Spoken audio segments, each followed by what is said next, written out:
Halo Sobat Aci Liga, kembali lagi sama admin di sini. Ya, di video kali ini kita akan membahas mengenai berita terbaru dari Timnas Indonesia. Oke, langsung aja kita bahas, bos.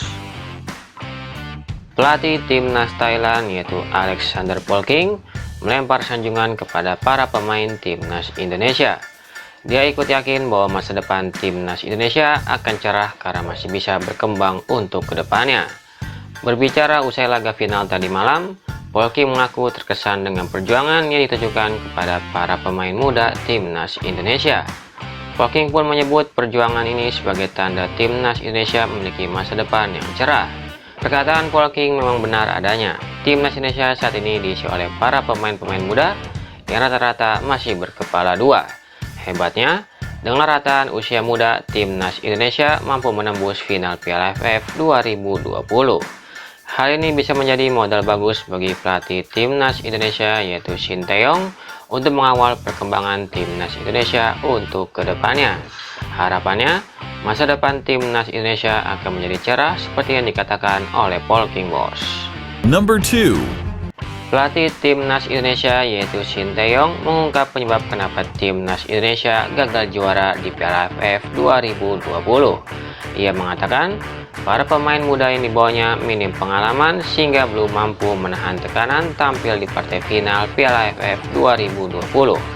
Di final Piala AFF 2020, Timnas Indonesia bertemu dengan Timnas Thailand.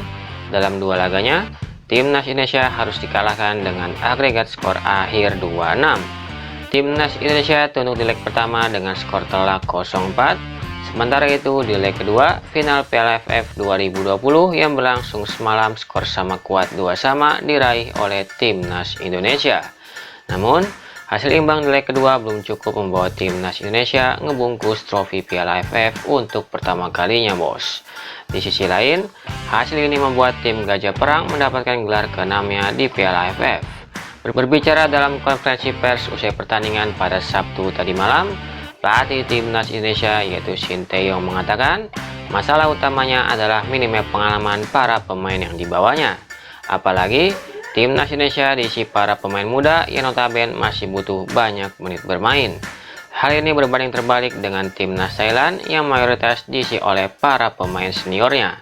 Namun, pelatih asal Korea Selatan itu puas dengan penampilan Egy Maulana Fikri dan kawan-kawan yang mana sanggup menahan imbang Thailand dengan skor akhir 2-2 di pertemuan kedua itu, bos. Oleh karena itu, Shin Tae-yong berharap kedepannya para pemain Timnas Indonesia bisa menggali pengalaman lebih dari berbagai turnamen yang diikutinya. Shin Tae-yong percaya hal ini dapat meningkatkan mentalitas juara para pemain Timnas Indonesia. Selanjutnya, mayoritas personel akan kembali turun di level regional, tepatnya di Piala AFF U23 yang berlangsung pada tanggal 14-26 Februari 2022 mendatang. Setelah gagal di level senior, Pratama Arhan dan kawan-kawan praktis akan memburu gelar juara di ajang yang dilangsungkan di Kamboja nanti, bos.